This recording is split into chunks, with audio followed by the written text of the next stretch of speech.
Alors je vous vois venir là avec le « oh j'ai pas le temps de faire ça » et puis les graphiques je comprends absolument rien, c'est du chinois. Et puis de toute façon, ça a été prouvé des dizaines de fois, il est impossible de prévoir le futur qu'avec l'historique du cours d'une valeur.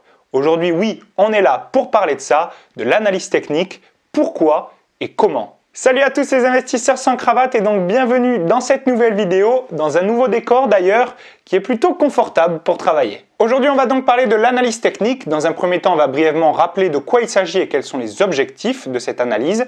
Et puis on parlera de la complémentarité entre l'analyse technique et l'analyse fondamentale en rappelant des règles de base. Et puis pourquoi pas en fin de vidéo parler de quelques indicateurs que personnellement j'utilise, comment ils sont calculés et à quoi ils mènent. Alors est-ce qu'il est possible de déterminer dans un futur à différents termes, que ce soit 1, 2, 5 minutes, une semaine, un mois ou un an, la direction du cours? Eh bien non, ça a été prouvé mathématiquement que c'était impossible. Et pourtant, c'est ce que les traders s'efforcent de faire. Ils analysent l'historique du cours d'une valeur pour déterminer une tendance et savoir si à l'instant T, c'est le bon moment d'acheter, de vendre ou plutôt d'attendre. Dans tous les cas, vous l'aurez compris, quand on s'appuie sur ce type d'analyse, il y a évidemment un risque sous-jacent. Mais de la même manière que tous les autres business que vous serez amené à développer dans votre vie, il y a un moment, il faut prendre des risques pour pouvoir en tirer des profits. Alors même si les objectifs de l'analyse technique et de l'analyse fondamentale diffèrent un petit peu, on est sur un but qui lui est plutôt similaire, celui de diagnostiquer une valeur et de chercher des indices, des éléments qui, mis bout à bout, vous laisseraient penser qu'en ce moment, mieux vaut accumuler le titre ou plutôt le vendre. D'ailleurs, en parlant d'analyse fondamentale, il a été montré à plusieurs reprises, et c'est quelque chose que fait Benjamin Graham dans son livre L'investisseur intelligent, qu'il est très difficile et quasiment impossible de faire un stock picking assez efficace pour surperformer un indice lorsqu'on se base sur les fondamentaux d'une entreprise. Et là, je vais vous tenir un autre discours. En fait, personnellement, quand j'utilise l'analyse fondamentale, mon but n'est pas forcément de déterminer si l'entreprise en question va surperformer sa voisine du même secteur, mais c'est plutôt d'identifier des red flags dans le cas où il y en aurait et alors d'éliminer cette entreprise. Et bien sachez qu'il est possible d'avoir exactement le même cheminement de pensée pour l'analyse technique. On n'est pas là pour tout exploser niveau rendement, mais on est là pour diminuer le risque constamment. C'est ça qu'un analyste doit faire, diminuer son risque. Ensuite, le reste, quelque part, il s'en fiche, puisque du moment qu'il investit sur le long terme et qu'il est proprement diversifié, eh bien, l'évolution de son portefeuille suivra celle des grands indices. Pour en terminer avec la complémentarité entre l'analyse technique et l'analyse fondamentale, j'aimerais faire une petite précision et éliminer une théorie qui peut trotter dans votre tête, celle que l'analyse technique est réservée au court terme et que l'analyse fondamentale, elle, est réservée au long terme. Et ce constat, encore une fois, il a été démontré expérimentalement, ou plutôt par la pratique, qu'il est absolument faux et que l'analyse technique a autant un rôle à jouer sur le court terme que sur le long terme, que n'en a l'analyse fondamentale. Et là, je vois de suite les mathématiciens, probabilistes ou statisticiens qui vont dire « bah oui, parce que dans tous les cas, ça ne sert à rien ». Mais il y a un moment où ces analyses, elles jouent aussi sur notre biais cognitif. Si on est persuadé d'avoir fait un bon achat dans de bonnes conditions, même si ce n'est pas le cas pour un autre analyste, eh bien, ça va nous réconforter dans notre investissement et nous permettre de le mener jusqu'au bout. Et là, c'est vraiment quelque chose de très, très important. C'est pour ça que je ne cesse de répéter aux gens de se faire leur propre avis sur une valeur. Même si cet avis n'est pas approfondi, pas abouti, en tout cas, il vient de vous et il vous permettra de tenir votre investissement et d'arrêter de vous poser 30 000 questions en chemin. Pour la fin de cette vidéo, on va essayer d'être assez rapide. L'objectif était tout simplement de revenir sur ce qu'était l'analyse technique et quels étaient ses objectifs et ce que moi, je pensais de ce type d'analyse. Alors comment je me sers de cette analyse? Eh bien personnellement, pour moi, son objectif, c'est de déterminer des niveaux de prix pour mes entrées et pour mes sorties.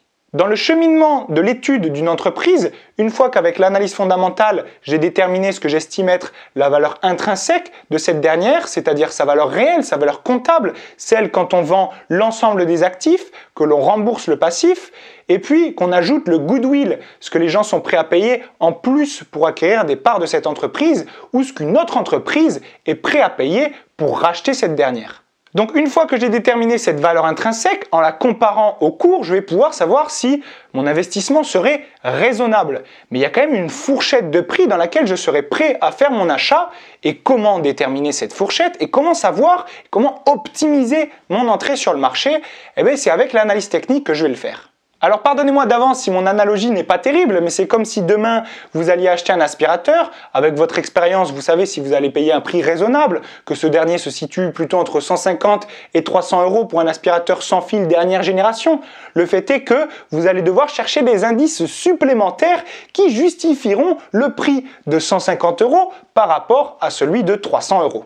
Eh bien, sachez qu'en bourse, c'est un petit peu la même chose et on rajoute à ça le fait qu'à un instant T, il puisse avoir des acteurs qui aient la possibilité, le cash nécessaire pour rentrer en position à l'achat et d'autres personnes qui plutôt sont dans l'optique d'attendre, d'acheter plus tard ou même de vendre. Et les deux personnes qui se font face, l'acheteur et le vendeur, sont persuadés quelque part de faire une bonne affaire. Donc, c'est ce décalage d'offres et demandes qui va créer cette fourchette de prix, cette oscillation autour d'un prix qui semble raisonnable à tout le monde. Et c'est là que naît l'analyse technique, c'est de cette oscillation entre des plus hauts et des plus bas qui permettent à des acteurs d'entrer sur le marché et à d'autres de vendre dans un marché qui est plutôt saturé. Mais finalement, ce qui va faire sortir le cours de ces oscillations monotones que l'on appelle range, finalement, ce sont des événements particuliers. Et alors jusqu'à maintenant, on disait que c'était plutôt une réévaluation de la valeur intrinsèque de l'entreprise vis-à-vis de sa croissance qui allait justifier cette explosion à la hausse ou cette explosion à la baisse. Mais dernièrement, et c'est le cas en fait depuis longtemps, il y a des entreprises qui ne se basent absolument pas sur les fondamentaux pour exploser en bourse. C'est l'exemple de Tesla. Et là, on va avoir des cas de figure qui vont être compliqués. Et alors les analystes techniques qui favorisent ce type d'analyse vous diront que c'est absolument normal, que le marché a toujours raison, que le cours le prévoyait depuis longtemps, qu'il y avait des indices qui pouvaient laisser penser que la valeur exploserait. D'autres qui sont plus là en termes de bon sens et qui diront les gens investissent sur Elon Musk et pas forcément sur les résultats de l'entreprise ni sur le cours ou sur l'aspect graphique du cours. Et puis il y aura ceux qui sont plutôt fervents des fondamentaux et de l'analyse fondamentale qui diront ah ben là vraiment on est dénu, cette action est absolument trop cher par rapport à ce qu'elle vaut réellement et donc je n'investirai jamais là-dedans. Donc on a trois écoles et finalement l'investisseur intelligent c'est celui qui prend un petit peu des informations dans chaque école, qui fait preuve de bon sens, qui est capable de déterminer des niveaux de prix et une explosion à la hausse ou à la baisse, une sortie de range grâce à l'analyse technique, ou alors d'analyser les fondamentaux d'une entreprise pour réévaluer sa valeur intrinsèque et déterminer si on est plutôt dans une tendance haussière pour cette valeur ou baissière. Enfin, l'analyse technique, vous l'aurez compris, c'est une analyse qui repose sur un support et pas n'importe lequel, le cours d'une action. Et suivant la représentation que l'on fait de ce cours-là, et là il en existe diverses, ça peut être la courbe continue, ça peut être les bar charts ou les chandeliers japonais, on va avoir accès à des constantes de cours. Et ces constantes de cours, de quoi s'agit-il? Eh bien tout simplement du cours d'ouverture d'une séance, du cours de fermeture et du laps de temps sur lequel justement s'est déroulée cette séance. Et avec ça, on peut absolument tout faire, toutes les combinaisons possibles. Et en plus, si on rajoute les volumes de transactions sur la séance donnée, alors là, vous pouvez développer des milliers, même des millions d'indicateurs. On retrouve alors des indicateurs statistiques basés sur le calcul de moyenne, d'écart type, des indicateurs de volume, des oscillateurs, mais à chaque fois, ces derniers sont calculés à partir de constantes du cours que sont cours d'ouverture, cours de fermeture ou temps.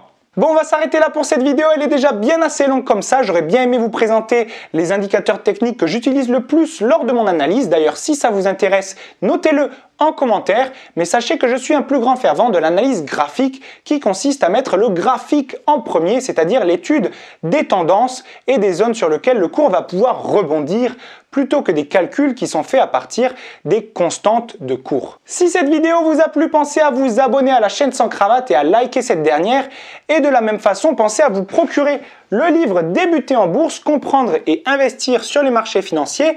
La vidéo que je viens de réaliser, toutes les informations que j'ai dites, elles sont mentionnées dans ce livre et elles sont approfondies en détail. Donc voilà, je peux vous livrer encore une fois avant Noël. Donc même si vous voulez faire un cadeau, c'est une très bonne chose. Sur ce, je vous souhaite un très bon week-end, une bonne semaine et puis à bientôt dans une prochaine vidéo. Ciao, ciao!